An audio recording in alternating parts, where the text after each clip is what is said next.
Assalamualaikum warahmatullahi wabarakatuh. Hari ini, sahabat-sahabat, saya nak baca sedikit tentang fadilat zikir. Bismillahirrahmanirrahim. Sesiapa yang sentiasa berzikir, dia akan memasuki syurga sambil tersenyum-senyum. Semua amalan diperintahkan hanya semata-mata untuk berzikrullah, supaya mengingati Allah SWT. Amalan-amalan yang paling afdal ialah amalan yang disertakan dengan berzikir sebanyak-banyaknya. Puasa yang paling afdal ialah puasa yang disertai dengan berzikir sebanyak-banyaknya. Haji yang paling afdal ialah haji yang disertakan dengan zikir sebanyak-banyaknya. Demikianlah jihad serta amalan-amalan yang lain. Zikir adalah pengganti kepada solat-solat sunat dan ibadat-ibadat sunat yang lain. Diriwayatkan dalam sebuah hadis bahawa segolongan orang miskin datang lalu mengadu kepada Rasulullah SAW dengan berkata, "Ya Rasulullah, orang-orang yang berharta telah memperoleh darjat yang tinggi. Mereka bersolat dan berpuasa sama seperti kami. Namun, kerana kekayaan yang mereka miliki, mereka telah mendahului kami dengan mengerjakan haji, umrah, jihad dan lain-lain." Rasulullah SAW bersabda, "Mahukah aku beritahu sesuatu amalan yang jika kamu amalkan, maka tiada seseorang pun yang dapat menyamai darjat kamu, kecuali orang-orang yang juga beramal dengan amalan itu?"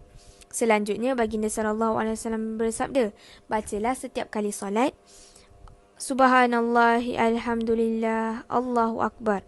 Ini menunjukkan bahawa Rasulullah menyatakan bahawa zikir adalah sebagai pengganti untuk setiap ibadat seperti haji, umrah, jihad dan lain-lain. Zikir adalah pendorong dan pembantu bagi ibadat-ibadat yang lain. Dengan memperbanyakkan zikir akan lahir kasih untuk melakukan semua ibadat dan akan mula merasai kemanisan dalam beribadat dan tidak akan lagi merasa susah dan berat untuk melakukan apa-apa sahaja ibadat. Dengan berzikir, setiap yang susah akan menjadi senang. Setiap yang sukar akan menjadi mudah. Semua bebanan yang berat akan menjadi ringan dan semua bala bencana akan terlenyap.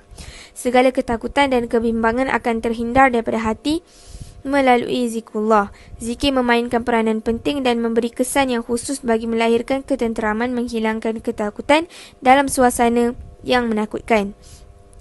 Semakin banyak berzikir, maka semakin banyaklah ketenangan akan diperoleh dan ketakutan akan hilang. Zikir melahirkan kekuatan yang khas sehingga seseorang itu mampu melakukan sesuatu yang dianggap sukar. Puteri baginda Sayyidatina Fatimah radhiyallahu anha telah meminta seorang pembantu rumah kerana kesukarannya mengisar tepung dan kerja-kerja rumah yang lain. Lantaran itu, baginda telah memerintahkan beliau supaya membaca Allahu Akbar, Subhanallah 33 kali, Alhamdulillah 33 kali dan Allahu Akbar 34 kali sebelum tidur. Rasulullah SAW bersabda, zikir tersebut adalah lebih baik daripada seorang pembantu. Dalam kalangan orang-orang yang melakukan amalan kerana berlumba-lumba untuk kehidupan akhirat, golongan orang yang berzikirlah yang paling terkedepan. Diriwayatkan dalam hadis daripada Hadrat Ulama Maula Ghufrah bahawa apabila manusia mendapat ganjaran atas amalan mereka pada hari kiamat nanti, maka ramai manusia akan menyesal sambil berkata, "Mengapa kamu tidak mengambil berat untuk berzikir, sedangkan zikir adalah satu amalan yang sangat mudah." Diriwayatkan dalam sebuah hadis bahawa Rasulullah SAW bersabda, "Para mufarrid telah mendahului." Para sahabat bertanya, "Siapakah para mufarrid itu?" Baginda menjawab, "Mereka itulah orang-orang yang bermati-matian berzikir, maka zikir telah meringankan bebanan mereka." Allah SWT sendiri mengiktiraf dan membenarkan orang-orang yang berzikir. Orang-orang Allah sendiri mengiktiraf kebenaran mereka tidak mungkin akan dibangkitkan bersama orang-orang yang dusta di padang mahsyar.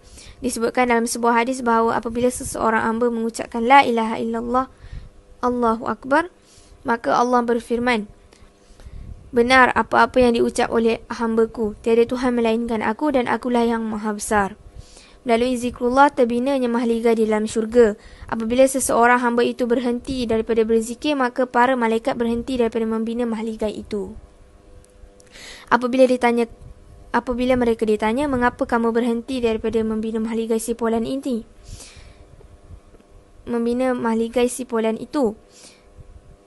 Mereka menjawab bahawa peruntukan belanja peruntukan belanjanya belum tiba lagi. Disebutkan dalam sebuah hadis lagi bahawa sesiapa yang mengucapkan Subhanallahil Azim, Subhanallahi wa bihamdi sebanyak 7 kali, nescaya akan dibinakan satu kubah untuknya di dalam syurga. Sadaqallahul Azim. Demikianlah juga sedikit perkongsian daripada saya, iaitu fadilat zikir. Semoga kita dapat amalkan dan dapat disampaikan